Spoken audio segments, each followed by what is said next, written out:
তুর্কি ইসলামী সিরিজ নিয়ে অনেকেই মাতামাতি করে এবং নামাজ বাদ দিয়ে সেসব সিরিজ দেখে। আমার প্রশ্ন, সিরিজ হালাল কিনা কেন? এখানে বেপর্দা এবং মিউজিক থাকে। প্রথমত হচ্ছে, সালাতের সাথে কোনো কিছুরই কম্পেয়ার চলে না। সালাতের সাথে একটা হালাল কাজেরও কম্পেয়ার চলে না, ঠিক আছে? আমি ধরেন কোরআন হাদিসই পড়তেছি, তো তখন নামাজের সময় হলে কি আমি কোরআন হাদিস পড়বো না নামাজে দাঁড়াবো? সালাতে দাঁড়াবো। তাহলে একটা ভালো ইবাদতের তুলনাও একটা ফরজ যেই সময় আছে ওই টাইমে ওই ইবাদতের সাথে চলে না। তাহলে একটি অপছন্দনীয় বা একটি হারাম কাজের তুলনা কীভাবে চলতে পারে?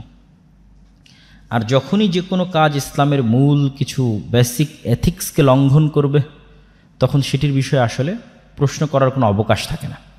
ইসলামের যে পর্দার যে মূলনীতি আছে, বা মাহরাম নন মাহরাম মেনটেন করার যে মূলনীতি আছে, সম্পর্ক রিলেশন মেনটেন করার যে মূলনীতি আছে, সেটিকে ক্ষতিগ্রস্ত করে এরকম যে কোনো কন্টেন্ট, সেটি যে নামেই তৈরি করা হোক, সে কন্টেন্টের আসলে বৈধতার কোনো সুযোগ নেই। আপনি কি গণতন্ত্র সমর্থন করেন? আমি এটা বলতে চাই যে পৃথিবীতে কোনো কিছুই যদি আনকোয়েশ্চেনেবল না হয়, সকল বিষয়ে যদি প্রশ্ন উত্থাপন করা যায়, তাহলে গণতন্ত্র এমন কোন বিশ্বের গড হয়ে দাঁড়িয়েছে, এমন কোন কোরআনের ওহী আর এমন কোন ধর্মীয় গ্রন্থ বা দিন হয়ে দাঁড়িয়েছে যে গণতন্ত্রকে প্রশ্ন করা যাবে না। আমি গণতন্ত্রকে প্রশ্ন করতে চাই, আমি টোটাল গণতান্ত্রিক সিস্টেমকে প্রশ্ন করতে চাই, ইটসেলফ গণতন্ত্রকে এবং গণতান্ত্রিক সিস্টেমকে প্রশ্ন করতে চাই। কি প্রশ্ন করতে চাই? গণতন্ত্র ইনজাস্টিস, গণতন্ত্র জাস্টিস প্রতিষ্ঠায় ব্যর্থ, গণতন্ত্র জনগণের সরকার নয়, জনগণের ভোটের নামে জাস্ট ভোট দেওয়ার সুযোগটা দিয়ে যে আপনি একজনের থেকে কোটি কোটি টাকা নেবেন, তো তাকে আপনি একটু মদ খাইয়ে অজ্ঞান করে তার থেকে কোটি কোটি টাকা নিয়ে চলে গেলেন। তো জাস্ট এই মাদকতার নেশাটা হচ্ছে ভোট দেওয়ার চান্সটা। জাস্ট একটা ভোট দেওয়ার চান্স পেয়ে 5 বছরের সকল অকাম কুকাম করার পারমিশন জনগণের থেকে নিয়ে নেওয়া, নিয়ে আবার তার উপর জুলুম করা, তার টাকা পয়সা ধ্বংস করা, তার অধিকার খর্ব করা, আবার যখন ভোটের সময় আসবে আবার আমি এই করব সেই করব করে শুধু জাস্ট আমাকে ভোটটা দিয়ে দিও, তারপর আর কোনো বেল নাই। তাহলে এটি জনগণের শাসন কিভাবে হলো? জনগণকে ধোঁকা দেওয়ার শাসন। তা আমি গণতান্ত্রিক সিস্টেমকে প্রশ্ন করতে চাই যে এটা ইনজাস্টিস, ঠিক আছে? তার মানে এই নয় যে যারা গণতান্ত্রিক চর্চা করতেছে বা গণতান্ত্রিক বিভিন্ন ইসলামী দল আছে আমি সরাসরি তাদের বিরোধিতা করতেছি, এটা না। এটা সম্পূর্ণ ডিফারেন্ট একটা মুভমেন্ট, যে মুভমেন্টটা সরাসরি গণতন্ত্রকে প্রশ্ন করতে চায়, সরাসরি গণতান্ত্রিক সিস্টেমকে প্রশ্ন করতে চায় যে এই সিস্টেমটা ইনজাস্টিসকে টিকিয়ে রেখেছে এবং জাস্টিস প্রতিষ্ঠায় ব্যর্থ হচ্ছে।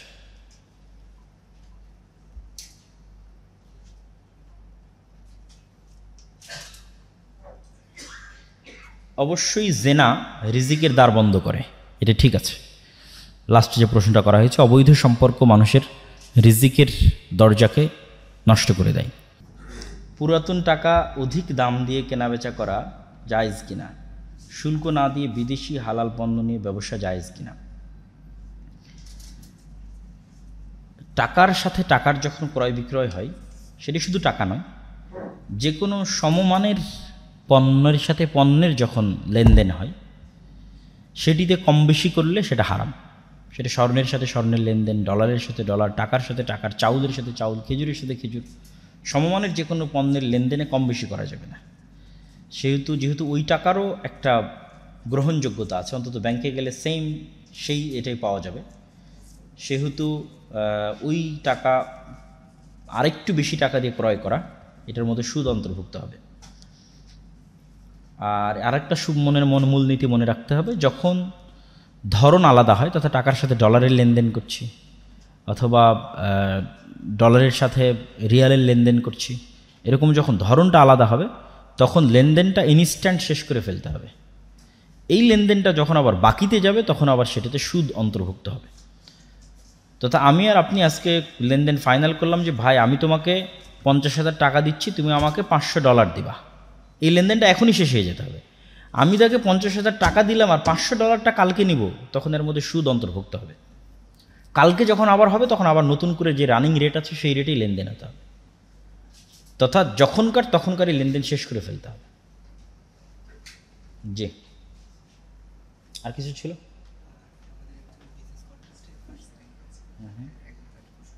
দাও। সুবহানাকাল্লাহুম্মা ওয়া বিহামদিকা আশহাদু আল্লা ইলাহা ইল্লা আনতা আস্তাগফিরুকা ওয়া আতুবু ইলাইক। আসসালামু আলাইকুম ওয়া রাহমাতুল্লাহি ওয়া বারাকাতুহু। ঠিক আছে, সমস্যা নেই। আচ্ছা, আমরা আমাদের বিজনেস কনটেক্সটে যে ফার্স্ট হয়েছে তার হাতে আমরা পুরস্কার তুলে দেব। আর আবার বলি, যখনই বোরিং লাগবে তখনই আমার কথাটা মনে করবেন। ওই যে আমি বলছিলাম যে জ্ঞান অর্জন করতে আসছি, বিরিয়ানি আয়োজন নাই, তো বিরিয়ানির কথা মাথা থেকে বাদ দিয়ে দিতে হবে। বেনামাজি এবং ফ্রি মিক্সিং মানুষের সাথে বন্ধুত্ব করা যাবে কিনা? আচ্ছা, প্রথমত হচ্ছে বন্ধুত্ব করা এবং বন্ধুত্ব ছিন্ন করা, এটির পর্যায়টা আসলে কি?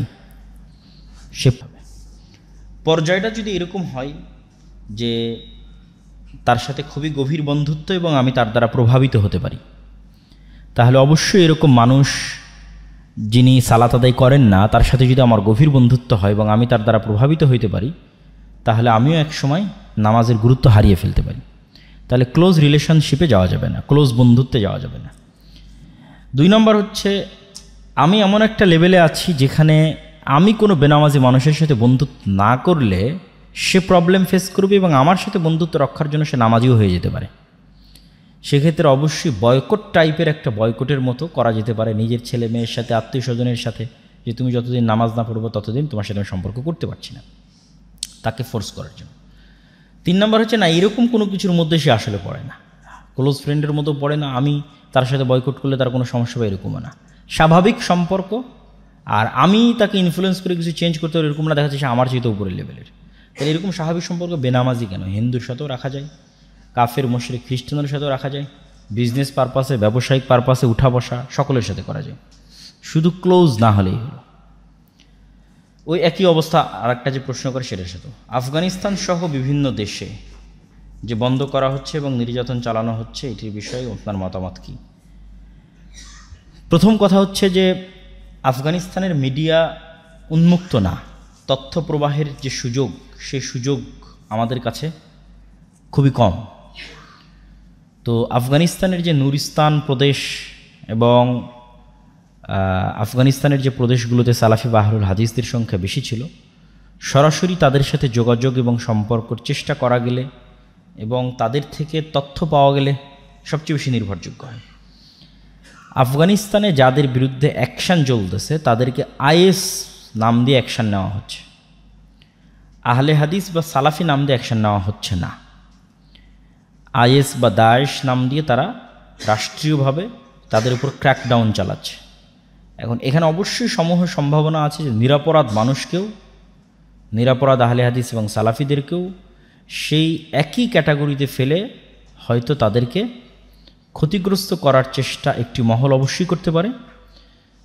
যদি সেটি হয়ে থাকে তাহলে অবশ্যই সেটি চরম ঘৃণিত এবং ইসলামী রাষ্ট্র ব্যবস্থার যে দর্শন, যেই দর্শনে সকল নাগরিকের সমান অধিকার থাকা উচিত, সে দর্শনটি অবশ্যই প্রভাবিত হচ্ছে এবং পরবর্তীতে অন্য আর কোথাও ইসলামী রাষ্ট্র প্রতিষ্ঠা করতে মানুষ পিছিয়ে থাকবে, সংকোচ বোধ করবে।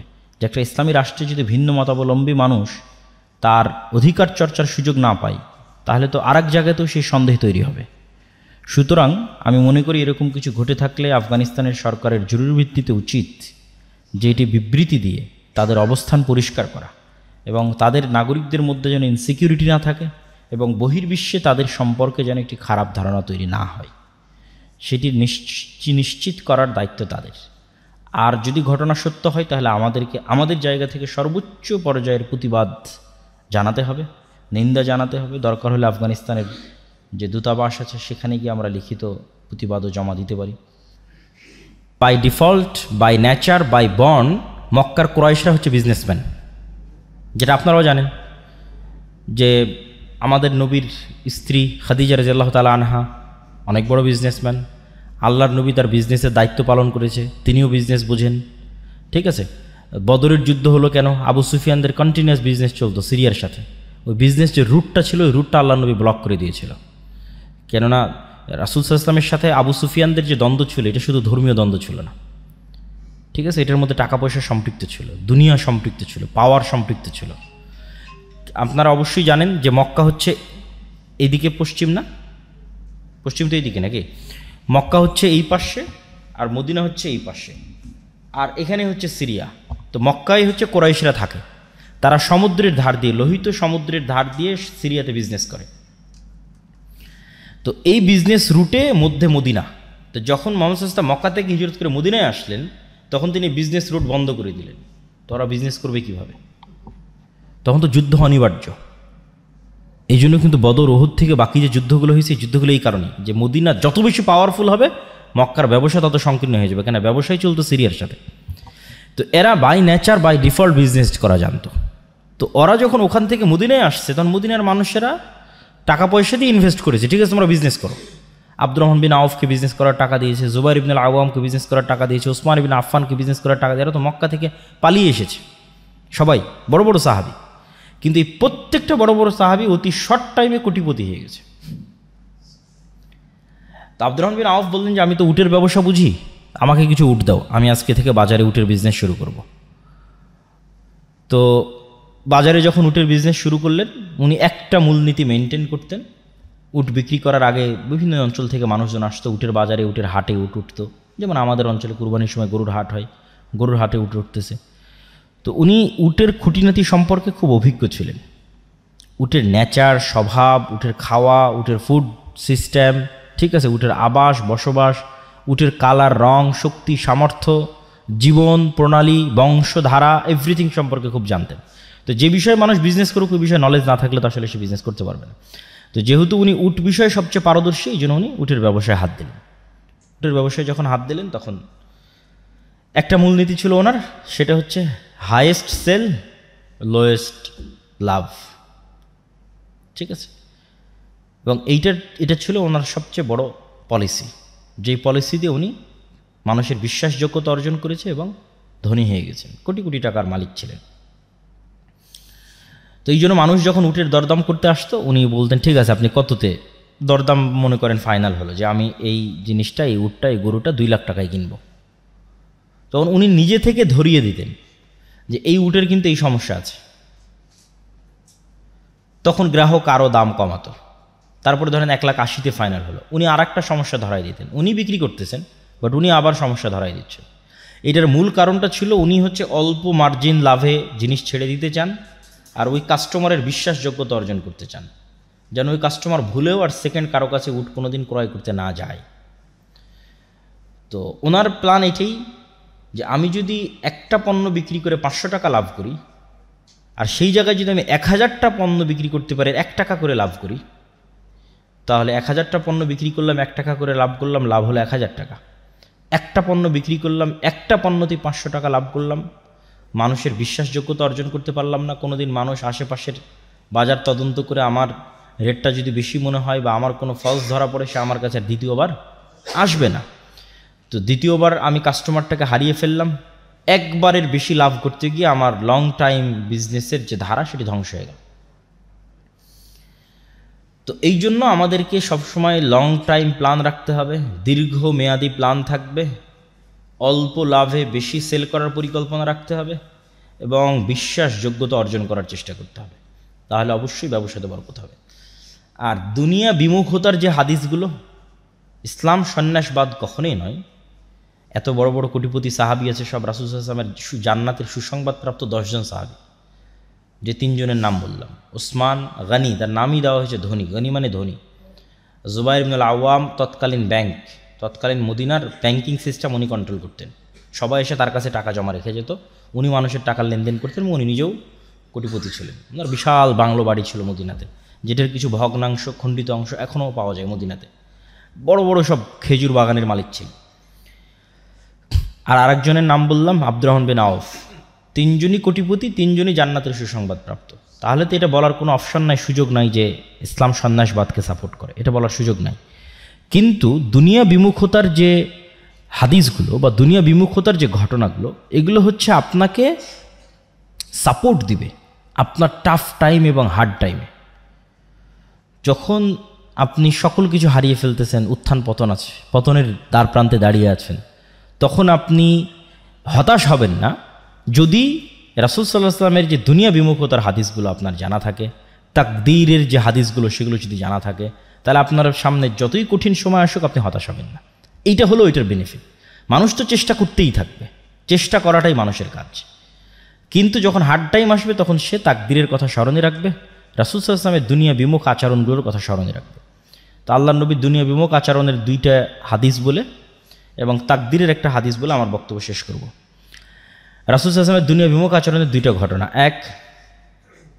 একদিন একজন মেহমান আসছে, আমি শুধু বাংলা বলে যাচ্ছি, হাদিস সহিহ। একদিন একজন মেহমান আসছে আল্লাহ নবীর কাছে, এসে বলতেছে যে আমার রাস্তাঘাটে আমি সব কিছু হারিয়ে ফেলেছি, আমার একটু খাবারের ব্যবস্থা করতে হবে। এই 2টা ঘটনা আপনাদের খুব মনোযোগ দিয়ে শুনতে হবে, আমাদের বক্তব্য শেষ।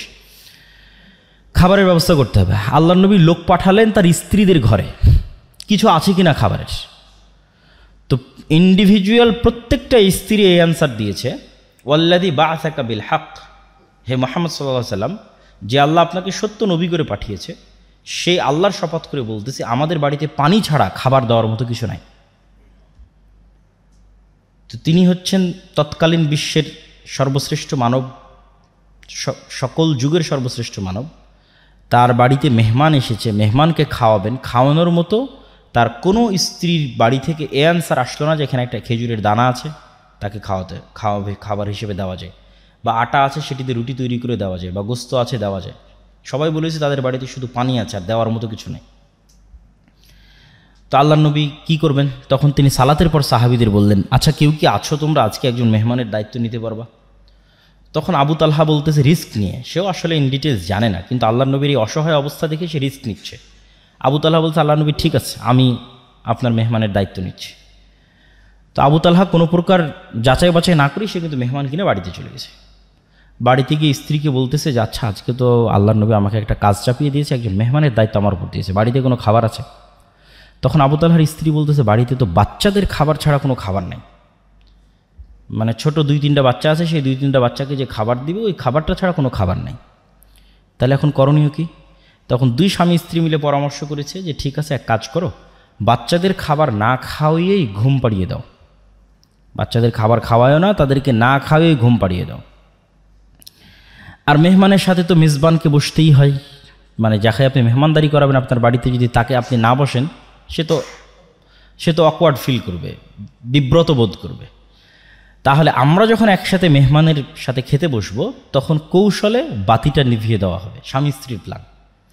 কৌশলে যখন বাতি নিভিয়ে দেওয়া হবে তখন আমরা খাওয়ার অভিনয় করতে থাকবো, কিন্তু আসলে আমরা খাবো না।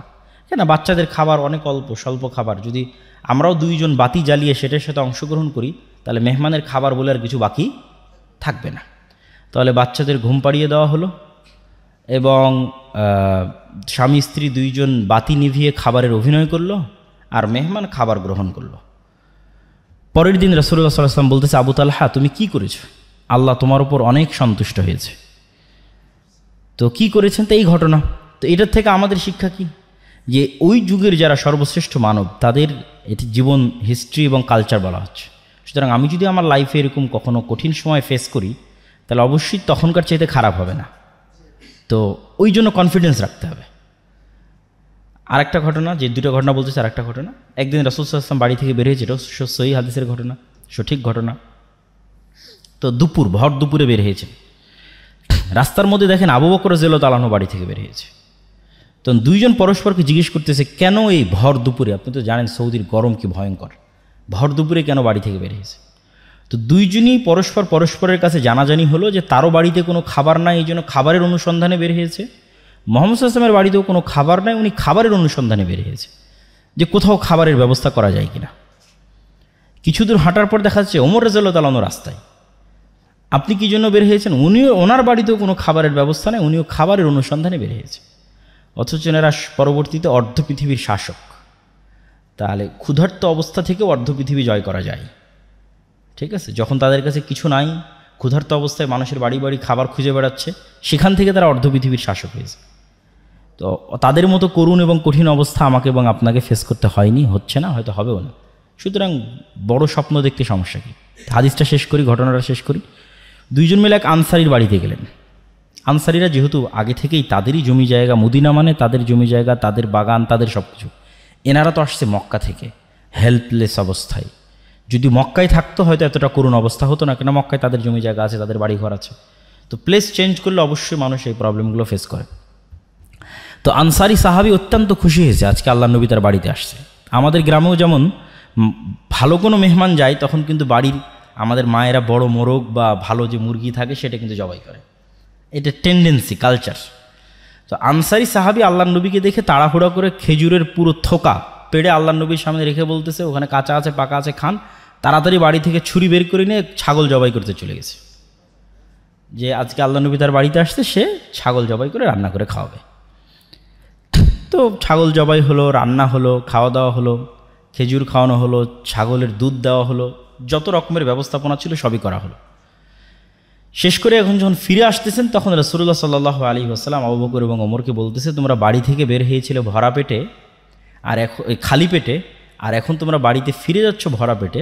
সুম্মা লা তুসআলুন্না ইয়াওমাইদিন আনিন নাঈম, এটা কোরআনের আয়াত। আল্লাহর নবী পড়লেন তাদের সামনে, কিয়ামতের মাঠে এই নিয়ামত সম্পর্কে আল্লাহ তোমাদের জিজ্ঞেস করবে, যে তোমরা আজকে খালি পেটে বাড়ি থেকে বের হয়েছিলে, আল্লাহ তোমাদের ভরা পেটে বাড়িতে ফিরে যাওয়ার সুযোগ করে দিয়েছে, এই নিয়ামত সম্পর্কে আল্লাহ জিজ্ঞেস করবে। আর কে তাকদীরের একটা হাদিস বলতে চেয়েছিলাম, রাসূলুল্লাহ সাল্লাল্লাহু আলাইহি সাল্লাম বলেছেন, পৃথিবী সৃষ্টির 50,000 বছর পূর্বে আল্লাহ সুবহানাহু ওয়া তাআলা পৃথিবীতে যা যা ঘটবে তার সকল কিছুর তাকদীর তিনি লিখে রেখেছেন। তো এই দুইটা ঘটনা এবং তাকদীরের প্রতি অগাধ আস্থা, এইটা আপনাকে কাজে দিবে কিসে? ঘরে বসে থাকার প্রতি উৎসাহিত করার জন্য না। ঘরে তো বসে থাকা যাবে না, কেন? আমি তো আগেই বলেছি যে পৃথিবীতে যা রিজিক ছড়িয়ে আছে তা কার দয়া? সব দয়া তো কাফের মুশরিকানে নিয়ে চলে গেল। তাহলে মুসলমানেরা ঘরে বসে থেকে কীভাবে দাবি করে যে সে আল্লাহর বান্দা? আল্লাহর বান্দা হলে আল্লাহর দয়া অনুসন্ধানের চেষ্টা করতে হবে। সাহাবীরা করেছে, নবী রাসূলেরা করেছে, আমাদেরকেও চেষ্টা করতে হবে। কিন্তু তাকদীরের প্রতি বিশ্বাসটা কাজে দিবে কোথায়? যখন কঠিন সময়, তখন। যেটাতে রাসূলুল্লাহ সাল্লাল্লাহু আলাইহি ওয়াসাল্লাম এই হাদিসে বলতেছেন যে কাতাবাল্লাহ মাকাদির আল খালাইক ক্বাবলা আন ইয়াখলাকা সামাওয়াতি ওয়াল আরদ বি50,000 সানা। আল্লাহ সুবহানাহু ওয়া তাআলা পৃথিবী সৃষ্টির 50,000 বছর পূর্বে পৃথিবীতে যা ঘটবে তার সব কিছু লিখে রেখেছে। আব্দুল্লাহ বিন মাসউদ রাদিয়াল্লাহু তাআলা আনহু বলেন, মৃত্যু যেভাবে মানুষের দিকে দৌড়াচ্ছে, ধেয়ে আসতেছে, পৃথিবী বা সময় আমাদের থেকে পালিয়ে যাচ্ছে, আর কিয়ামত এবং মৃত্যু আমাদের দিকে দৌড়ে দৌড়ে আসতেছে। প্রতি সেকেন্ডে যত কিলোমিটার গতিতে আলো চলতেছে তত লক্ষ কিলোমিটার গতিতে আমার মৃত্যু আমার দিকে ধেয়ে আসতেছে। কেন? ওটাই টাইম, ওটাই আমার লাইফ লিমিটেশন। তো ওই যে মৃত্যু যেভাবে মানুষের দিকে ধেয়ে আসে, মানুষের রিজিক সেভাবে মানুষের দিকে ধেয়ে আসতেছে। কোনো মানুষ তার তাকদীরে লিখিত রিজিক ভক্ষণ না করে পৃথিবী থেকে বিদায় নেবে না। এটা আল্লাহ সুবহানাহু ওয়া তাআলার ফয়সালা। এই তাকদীরের বিশ্বাসটা আপনাকে কাজে দেবে হার্ড টাইম, কঠিন সময়। আর বাকি সময়ে আল্লাহর দয়া এবং আল্লাহর রহমত অনুসন্ধানের জন্য জান প্রাণ বাজি রেখে চেষ্টা করতে হবে। আল্লাহ সুবহানাহু ওয়া তাআলা আমাদের তৌফিক দান করুক, আল্লাহুম্মা আমিন। এই বলে আমি আমার বক্তব্য এখানেই শেষ করছি। এগুলো উত্তর দিতে হবে।